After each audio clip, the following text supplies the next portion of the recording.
El 24 de octubre de 1974, el gobierno de Chile, encabezado por el general Augusto Pinochet, entregaba a la Iglesia Católica chilena un edificio monumental, el Templo Votivo de Maipú.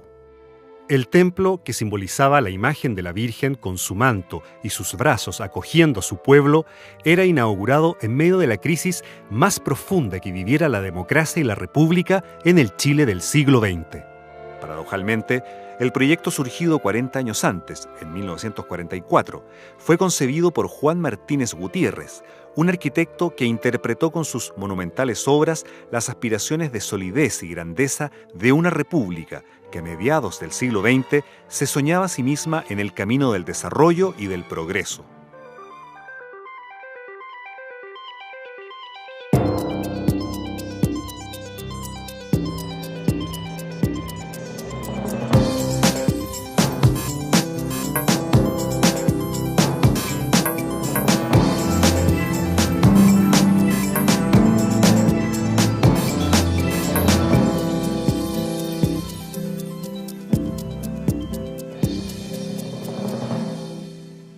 El Templo Votivo de Maipú es una de las obras más conocidas y emblemáticas del arquitecto Juan Martínez Gutiérrez.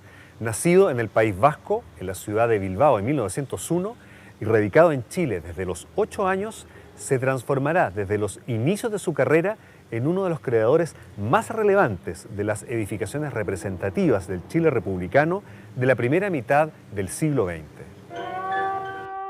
Elegante, distinguido, pero bohemio y entusiasmado por el arte, Juan Martínez, hijo de ingeniero, aspira en su juventud a dedicarse por completo a la pintura. Tras un breve paso por el taller de Juan Francisco González, su padre define para él otro futuro. Estudié arquitectura solamente porque él quería ser pintor, acuarelista.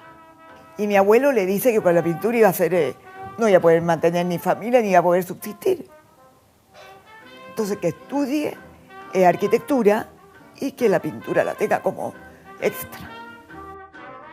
Martínez ingresa entonces en 1917 a la Universidad de Chile, con tan solo 16 años. En 1922 se recibe de arquitecto, en un particular momento de la historia de Occidente, en que desde una Europa que se reconstruye luego de la destrucción de la Primera Guerra Mundial, surgen propuestas innovadoras y vanguardistas que estaban cambiando por completo desde la modernidad todos los referentes políticos y culturales de aquel entonces. La obra de Juan Martínez y Juan Martínez, personaje, digamos, aparecen al final de un periodo que es lo que en la historia de la arquitectura se conoce como el periodo de entreguerras, que es el periodo entre el final de la Primera Guerra Mundial y el comienzo de la Segunda Guerra Mundial. Y es el periodo probablemente más, donde algunos llaman donde aparece la modernidad de una manera mucho más potente, digamos, en términos arquitectónicos, ¿no? Y también el arte moderno en este periodo, porque partiendo del 18 empiezan a haber una seguidilla de movimientos como el expresionismo alemán, el suprematismo, el constructivismo ruso, el dadaísmo. En términos más arquitectónicos, 1919 es la fundación de la Bauhaus, la escuela que se reconoce como la escuela que transforma la manera de enseñar arquitectura y que instala un nuevo paradigma educacional distinto al de la Escuela de Bellas Artes, y termina también cerrándose en el 33. Entonces, digamos que los años 20 son unos años muy potentes, tanto para el arte moderno como para la arquitectura moderna, y son al final de ese periodo que aparece con fuerza Juan Martínez. En 1927, a solo 5 años de haber egresado de la Escuela de Arquitectura, Juan Martínez se da a conocer ganando el concurso para construir el Pabellón de Chile en la gigantesca Exposición Iberoamericana de Sevilla, a realizarse en dicha ciudad entre 1929 y 1930. El gobierno español de la época, sumido en enormes tensiones económicas y políticas, convoca a esta exposición instando a los países invitados a construir pabellones permanentes que exhiban toda la riqueza de la cultura de cada uno de ellos. A diferencia de los otros pabellones que integraban elementos indígenas y folclóricos, Juan Martínez entregaba con su propuesta una síntesis que, aún incorporando aspectos de la cultura nacional, se inscribe arquitectónicamente en los parámetros de la vanguardia expresionista europea. Era, por lo tanto, la representación de un país que, integrando su pasado, se proyectaba hacia el futuro. El propio Juan Martínez expresaba en 1928 en el diario El Liberal lo siguiente: el conjunto encuadrado en los jardines interpretará el espíritu chileno, sin recurrir para ello a motivos coloniales, sino a agrupaciones de volúmenes y trozos de escultura y pintura capaces de sugerir el ambiente de un pueblo y de hacernos adivinar su cultura, expresar los plácidos remansos de las costas chilenas y la orografía titánica de los Andes, componiendo de forma casi escultórica las masas grises y blancas que van ascendiendo hasta culminar en la fuerte torre. El edificio está lleno de memorias de arquitecturas del pasado. No es un edificio, digamos, en su plástica y en su expresión formal, un edificio decididamente contemporáneo, ni mucho menos, sino que es un edificio lleno, digamos, con guiños a la arquitectura colonial hispanoamericana. Durante los 2 años que tardó la construcción, Martínez se instaló en Sevilla.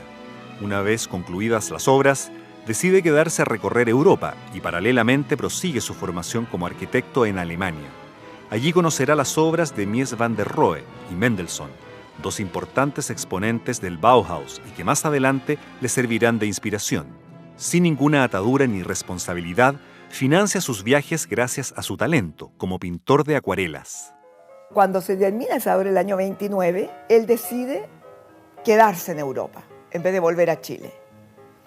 Lo cual yo creo que fue fantástico para él, porque ahí él sigue estudiando arquitectura en Alemania, por ejemplo, en Berlín, pero además se dedicó a vagar por Europa y ahí él pintaba y vendía los cuadros y con eso vivía.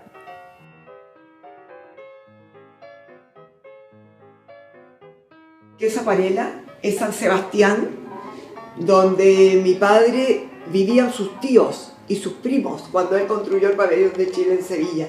Entonces él iba mucho a San Sebastián, el edificio de la Bolsa en Copenhague, en Dinamarca.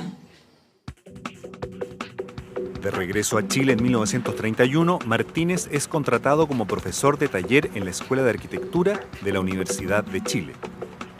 El año 33, un intenso movimiento reformista liderado por los estudiantes Juan Borges, Enrique Guevara, Waldo Parragués, entre otros, remece por primera vez los cimientos de la enseñanza de la arquitectura tradicional, demandando un enfoque moderno, acorde con los grandes movimientos de vanguardia de Europa.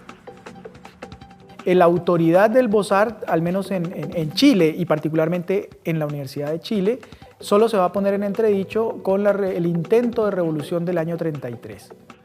Los estudiantes encuentran que sus profesores no tienen la capacidad para introducirse a los cambios que son necesarios en el país en ese momento y los obligan a renunciar, asumen profesores nuevos y los estudiantes creen que no tienen esas capacidades.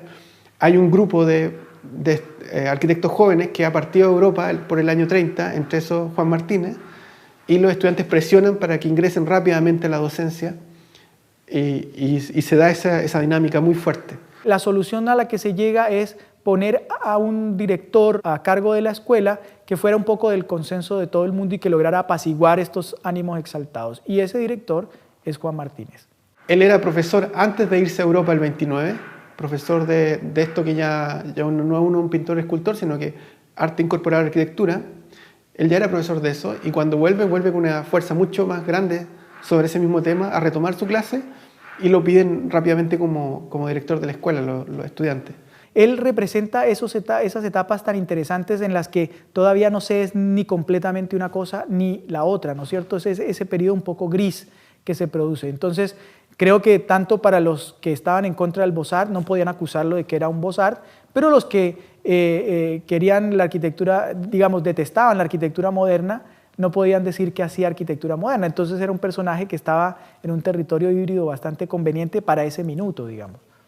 La solución del conflicto implicó duros costos. Los líderes reformistas serán expulsados, pero la modernización que demandaban comenzaría paulatinamente a instalarse en las aulas de la universidad. Martínez, como figura de consenso, conduce los destinos de la escuela, modernizando las cátedras de taller, pero manteniendo inalterados los planes de estudio. En 1946, los estudiantes que lideran la nueva y definitiva reforma modernizadora le reconocen su aporte y defienden su permanencia como académico.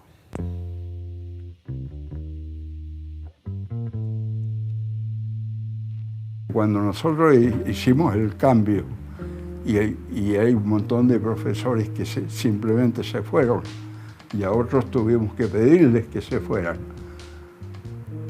Don Juan Martínez, nos acordamos, en general los estudiantes, no tocarlo, porque Juan Martínez era un ídolo de la arquitectura en Chile, un ícono.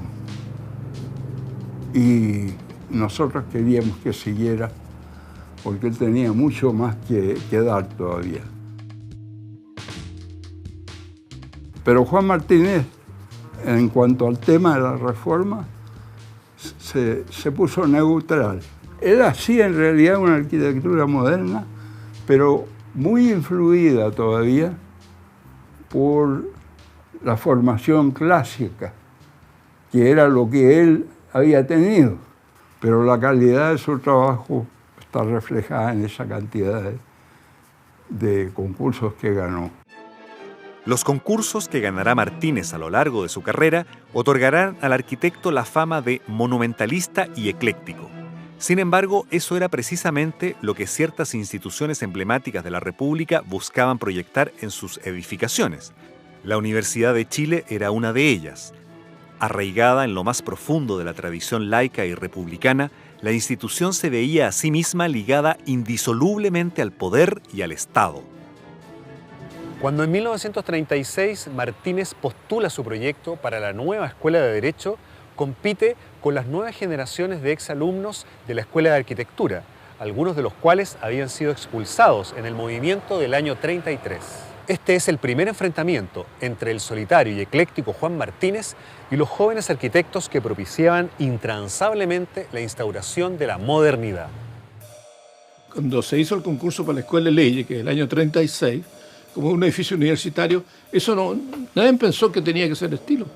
Pero se presentaron proyectos en estilo, proyectos en arquitectura moderna y proyectos en arquitectura neoclásica o medio ecléctica, como las obras de Martínez. Las obras de Martínez son eclécticas, no son arquitectura moderna, sí, ortodoxas.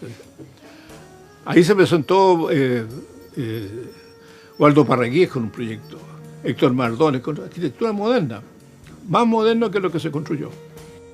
Es una arquitectura que exagera un poco los gestos urbanos y somete un poco el programa y el interior del edificio a esta grande gestualidad urbana. La Escuela de Derecho, por ejemplo, esa gran aula magna que es como una bisagra para entrar al barrio Bellavista, la puerta del barrio Bellavista. Después la columnata, también exagerada, por un edificio tan chico, que tiene como función recibir el parque.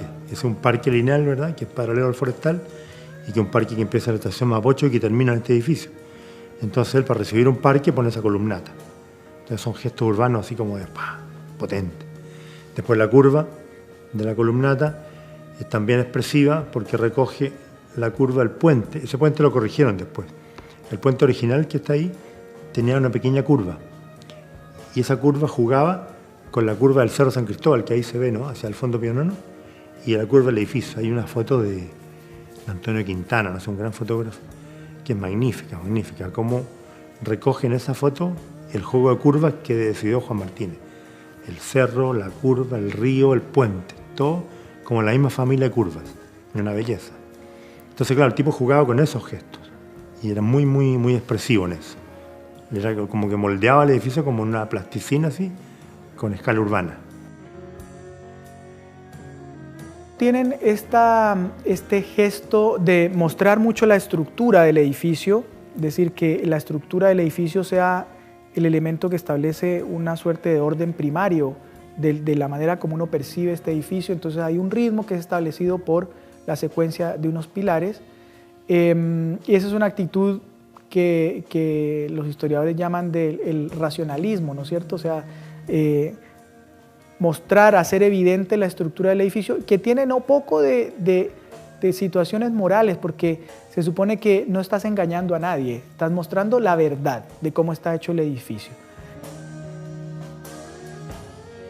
Le gustaba buscar la verdad por sobre todas las cosas, y que era un tipo de unos principios inflexibles, que era una persona de una sola palabra. Todo este tipo de cosas coinciden, no puede decir si es que esos testimonios son ciertos, coinciden un poco con la expresión que adquiere su arquitectura, ¿no es cierto?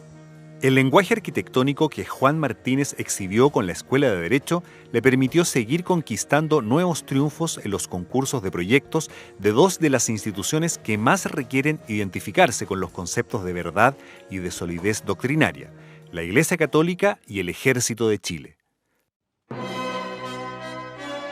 En 1943, Martínez gana el concurso para la construcción de la Escuela Militar, proyecto que comenzará a ejecutarse en 1944, en el que fuera el Fondo San Luis en la comuna de Las Condes, en Santiago.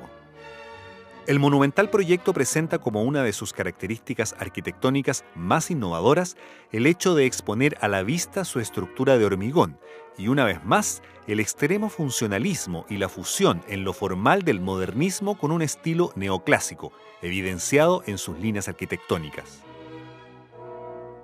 La escuela militar fue concebida en forma de peineta, de tal manera que sus pasillos y todo concordaran al punto central en el cual convergían casi todos los dormitorios, las aulas, y tenía al frente todo lo que eran los patios de maniobra y un gran acceso que era de gran majestuosidad con su columna, y detrás de eso reflejaba todo lo que era la dirección y administración, con tremendas salas muy bonitas de reuniones yo te diría, de consejos de toda la escuela.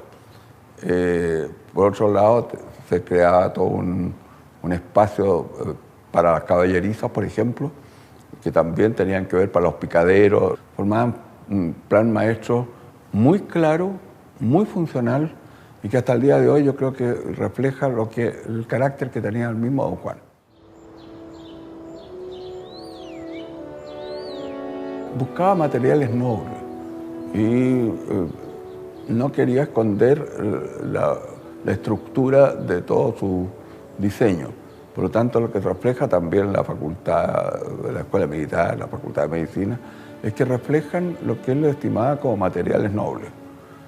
Y así terminó, el interior también reflejaba con mucha altura lo que le pedían para su funcionamiento. La situación económica restrictiva que se vivió en la postguerra limitará la velocidad de la ejecución del monumental complejo militar, el que solo pudo ser completamente terminado en 1957, 13 años después de haberse iniciado las obras. La construcción de una torre que coronaba el límite sur-poniente del edificio sigue pendiente hasta el día de hoy. El mismo año que Martínez se gana el concurso para la construcción de la escuela militar, el arquitecto decide acabar su soltería y se casa con Teresa Ateaga Koster. A sus 42 años, rodeado de fama y fundando una familia, Juan Martínez se gana un nuevo concurso, el Templo Votivo de Maipú, encargado por la Conferencia Episcopal.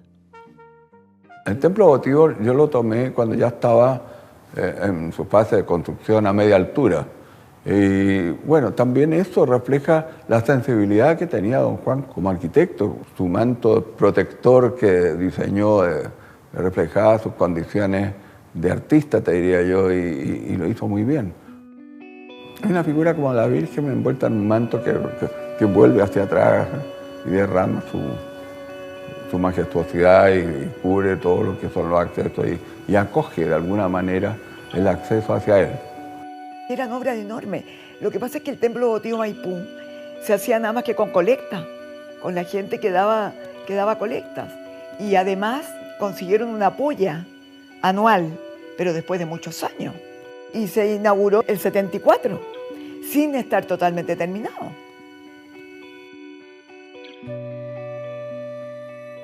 Durante los 30 años que demoró la entrega formal del templo, Martínez siguió ganando concursos. Si bien sus propuestas siguieron cautivando a la institucionalidad por la eficaz manera que tenía de representar el poder, las nuevas generaciones intentaban salirle al paso con propuestas verdaderamente inscritas en la arquitectura moderna. La batalla más dura se daría en 1951, cuando gana el concurso para construir la nueva sede de la Escuela de Medicina de la Universidad de Chile. Ese concurso el jurado se lo dio ganador a Juan Martínez. Pero los que obtuvieron el segundo y tercer premio eran arquitectos más jóvenes de esta nueva camada, de la Chile y de la Católica, y que pelearon por sus derechos porque el edificio de ellos era mucho más funcional. Ni siquiera la discusión no se dio a un nivel estético, aunque evidentemente si tú los miras los dos, hay una tremenda diferencia estética. El de Juan Martínez es como el que se hizo, y el de estos muchachos era más parecido a la Universidad Técnica, a la USACH, una arquitectura livianita, de metálica, mucho vidrio, agua, integración con el paisaje, que lo hicieron los mismos Caltillo Huidobro años después. Ese era el enfrentamiento ideológico que había. Lo ganó Juan Martínez y se produjo una situación muy ingrata en el Colegio de Arquitectos y nosotros mismos la provocamos, digamos, todos los perdedores la provocamos. Todos los perdedores la provocamos, de crítica al proyecto de Juan Martínez, que en realidad nos parecía, mirando los planos de Juan Martínez en esa época, en esa etapa, y la maqueta, que nosotros habíamos presentado una maqueta bien hecha en cartoncito, perfecta. Juan Martínez tenía un paquete de yeso blanco ahí, que nos cayó pésimo. Todo estaba dispuesto para que nosotros, a todos nos parecía mal, porque era un año entero de esfuerzo y de trabajo, y al final usted se sentía un poco defraudado. Pero el enfrentamiento más que nada fue por una cosa funcional, porque ellos argumentaban que ese edificio Juan Martínez era muy caro, lo cual tenían razón, y no servía para la enseñanza de la medicina y cómo tenía que hacerse en el siglo XX, en esa época, y que era una concepción anticuada de la medicina, que era con laboratorios, con pacientes que entran y salen, era más parecido a un hospital moderno que a esta cosa media como de templo. Y se produjo una pelea muy dura, sí, pero con garabatos, con insultos, y que salió en los diarios, y de hecho fue el último edificio de Juan Martínez. Es que claro, es un edificio que tiene este enorme pórtico, ¿no es cierto?, la repetición de estos pilares. Es un edificio que de alguna manera sigue trabajando con las mismas claves de la Escuela de Derecho o de la Escuela Militar que hemos mencionado antes, ¿no es cierto? O sea, en términos del lenguaje arquitectónico, es un edificio que pertenece a esa misma genealogía y que pertenece a esa misma línea de intereses. La simetría, los elementos como los arcos, representan símbolos que identificaban también a una cierta idea de Estado. Lo jerárquico, nuestro país es enormemente jerárquico, el orden es jerárquico, se respetan las instituciones de cierta manera, a un extremo que a veces a mí me irrita, pero es porque somos así, y afuera nos ven un poco cuadrados los chilenos, y los edificios son así. A él le tocó encarnizar esa arquitectura que representa esa forma del Estado. Y por eso fue tan exitoso y tan reiterada su participación en obras ligadas a lo que el Estado chileno se veía a sí mismo. Entonces a mí me parece que a Juan Martínez le ocupó ese rol, porque si hoy día Juan Martínez se presentara a un concurso de todos los que ganaba, para ser un ministerio seguro que sale último, porque esa arquitectura hoy día el Estado no tiene por qué representarse de forma monumental.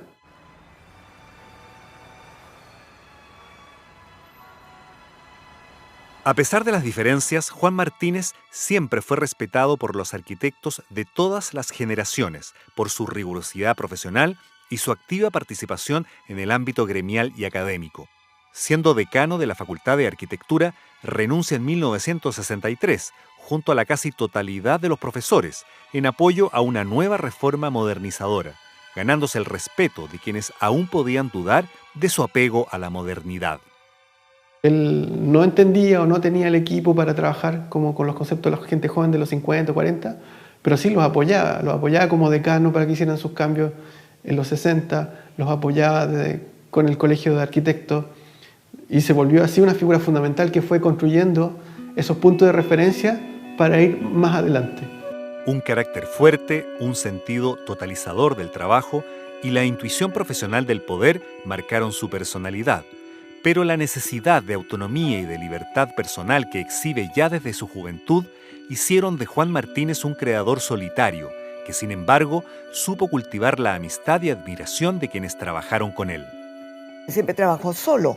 Él no tenía un estudio de arquitecto, sino que trabajaba solo con ayudantes. Cuando me manifestó la posibilidad de trabajar con él, la acepté en forma inmediata y estuve con él casi 4 años, a cargo de su taller, participando en varios proyectos como colaborador. Era bastante acucioso en dirigirnos, nos corregía y nos dejaba tarea, diría yo.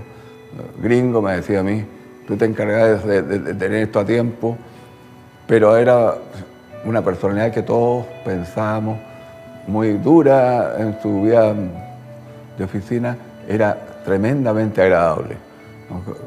Y nos enseñaba siempre estaba a nuestra disposición para cualquier consulta. Fue muy fácil trabajar con él.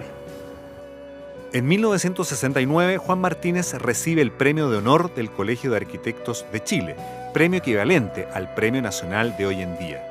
Sin embargo, ese mismo año comienza a agravarse una antigua úlcera que le obliga finalmente a dejar su actividad de arquitecto.